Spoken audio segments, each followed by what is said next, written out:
मैं प्रदेश की सरकार से निवेदन करना चाहूंगा कि इस एक साल में लाखों की संख्या में पेड़ कटे हैं। आप अभी तक किसका इंतजार कर रहे हैं? कौन सा दबाव है आप पे? यहाँ के बासिंदों को, ग्रामीणों को न्याय के लिए भूख हड़ताल पे बैठना पड़े तो मुझे लगता है कि इससे पूरे दिन कुछ हो नहीं सकते। लॉ एंड ऑर्डर की दृष्टि से जनता के आशीर्वाद की बदौलत यहाँ तक पहुंचे। दोनों पॉलिटिकल पार्टीज ने हमारा हाथ नहीं थामा था। पार्टी हम टिकट मांगी हुआ को नहीं दी, जनता आशीर्वाद दी। तो आगे भी जो जनता के है वो अनुसार भी है। सबको अपनी बात रखने का अधिकार है।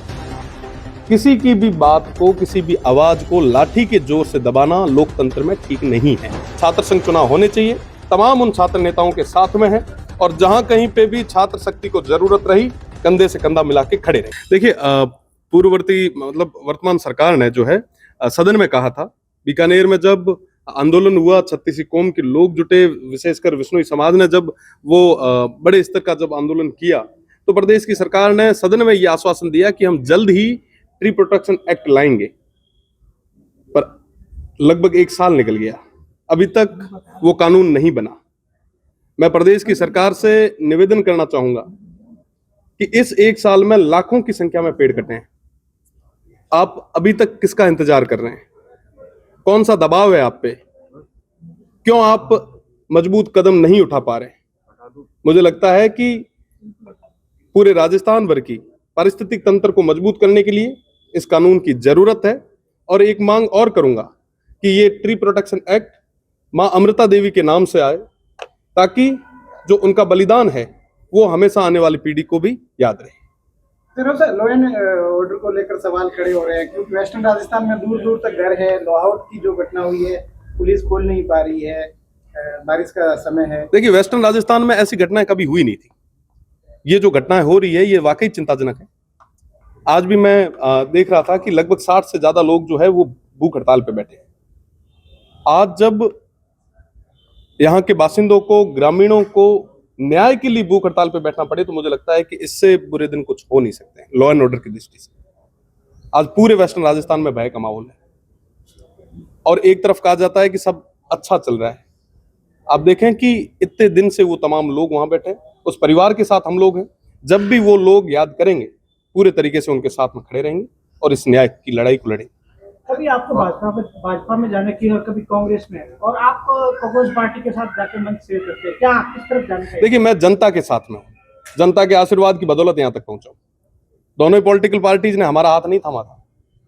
पार्टी हम टिकट मांगी हुआ को नहीं दी, जनता आशीर्वाद दी। तो आगे भी जो जनता के है वो अनुसार भी है। फिर से निर्दलीय ही लड़ेंगे आप? भविष्य रे गर्भ मिना है जहाँ जनता रो आदेश से हुए तरीके में कर। चुनाव में रविंद्र सिंह पार्टी कहाँ रहेंगे? जनता के साथ। सर, किस तरह से जो है ओबीसी आरक्षण को लेकर जो है विपक्ष ने ये संदेह जताया है कि कम कर दिया जाएगा, उस वक्त आपका क्या स्टैंड रहेगा?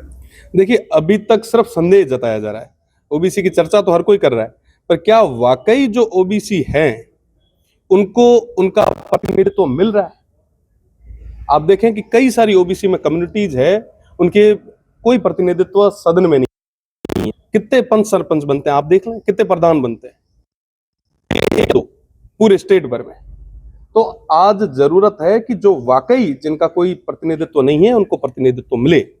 इसके लिए प्रदेश की सरकार को कदम बढ़ाना चाहिए और पक्ष और विपक्ष को मिलके उन तमाम कम्युनिटीज की बात करनी चाहिए। पंचायत चुनाव में किस तरह से आप लोग अपना स्टैंड रखेंगे, क्योंकि पश्चिमी राजस्थान बहुत बड़ा और राजनीति का बड़ा गढ़ माना जाता है?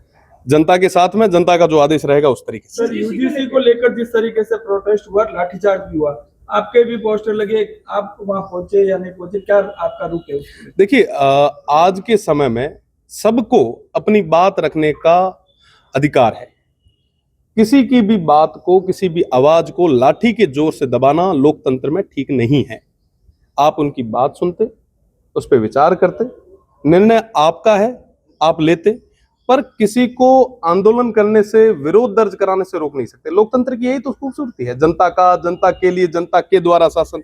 और जनता की जब आवाज को आप लाठी के जोर से दबाएंगे, अभी देखेंगे आपकी कुछ दिन पहले छात्र संघ चुनाव को लेके जो युवा सड़कों पे अपना विरोध दर्ज करवा रहे थे, उनकी भी आवाज को दबाया गया। तो लोकतंत्र में लाठी की आवाज से, लाठी के जोर से अगर उनकी आवाज को दबाने का प्रयास करोगे तो जनता मुड़ के जवाब जरूर देगी। छात्र संघ चुनाव को लेकर आपका स्टैंड अभी भी वही है? क्लियर है, छात्र संघ चुनाव होने चाहिए, होने चाहिए और होने चाहिए। मैं तो प्रदेश की सरकार से कहना चाहूंगा कि आप छात्र संघ चुनाव कराएं ताकि आने वाले समय के नेता हमें मिल पाए।